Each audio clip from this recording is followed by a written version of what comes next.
বিসমিল্লাহির রহমানির রহিম। আসসালামু আলাইকুম। কেমন আছেন সবাই? আশা করছি ভালো আছেন। আমরাও আলহামদুলিল্লাহ ভালো আছি। যে যেখান থেকে ভিডিওটি দেখছেন আশা করছি সবাই সুস্থ আছেন, নিরাপদে আছেন। তো চলে আসলাম নতুন আরেকটা ব্লগ ভিডিও নিয়ে। এটা ছিল মেবি রোজার পঞ্চম রোজার ভিডিও। আমি জাস্ট রোজার একটা ভিডিও এর আগে আপলোড করেছি।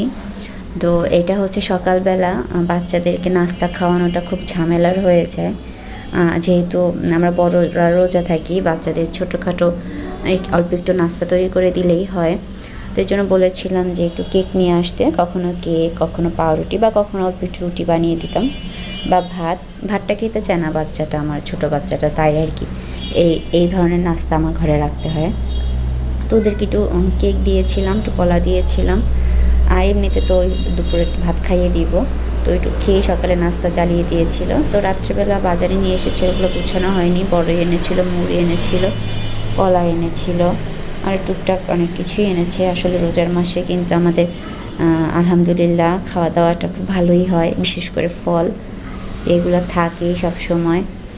তো বাজার গোছানোটাও কিন্তু অনেক টাইম নিয়ে যায় আর কি। তো দুপুরবেলা নামাজের আগে আমি ধনিয়া পাতা আর পুদিনা পাতা বেছে নিয়েছিলাম একবারেই। তো পুদিনা পাতার যে শেকড় লাগানো ডালগুলো ছিল সেগুলো আমি মাটিতে রেখে দিচ্ছি। আসলে বাসা চেঞ্জ করার সময় আমার এই মাটির পাত্রটা ভেঙে গিয়েছিল, যার কারণে আর কি এখন এটাতে আপাতত মানে গাছ লাগাচ্ছি।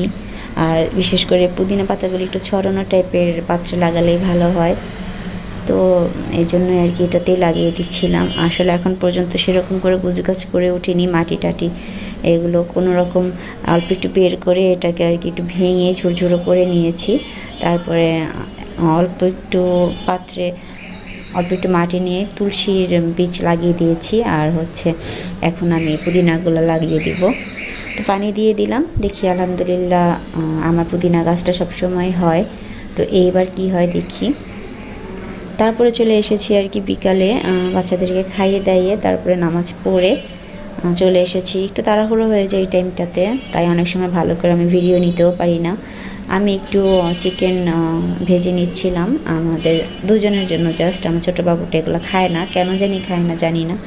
এগুলো তো বাচ্চাদের অনেক পছন্দ। তো আমার বড় ছেলে আর আমি খাবো ইফতারির সময়। আজকে ওর বাবা আসবে না ইফতারিতে।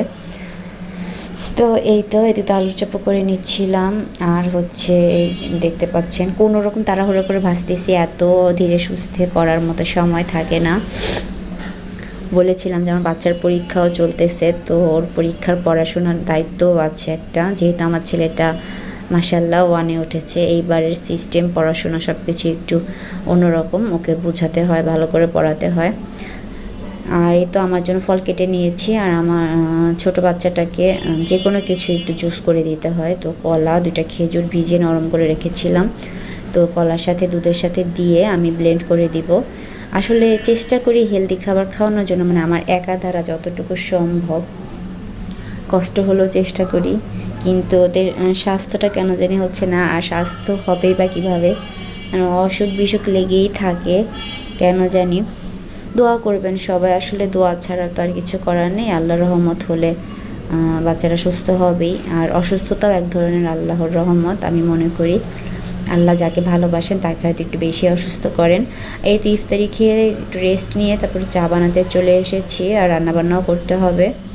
আর আমি আর আমার বড় ছেলেটা অল্প একটু মুড়ি মাখিয়ে খেয়ে নেব, অল্প একটু পেঁয়াজু, অল্প একটু তারপর আলুর চপ দিয়ে মেখে সামান্য একটু ছোলা দিয়ে মেখে নিব। আসলে এই যে পুদিনা পাতা, ধনিয়া পাতা দিলে না আমার ছেলেটা খেতে চায় না, ওর কাছে খুব বিরক্ত মনে হয়। কিন্তু এগুলো ছাড়া আমার মুড়ি মাখাতে মনেই চায় না রোজার মাসে। তো এই তো অল্প একটু মুড়ি নিয়ে এখন মেখে নিচ্ছি, একটু চানাচুর সরিষার তেলও দিয়ে নিব। আর এর মধ্যে আমার ছোটো ছেলেটা ঘুমিয়েছিল, উঠে গিয়েছে, ও একটু জ্বালাতন করছিল, কোলে উঠবে কোলে উঠবে।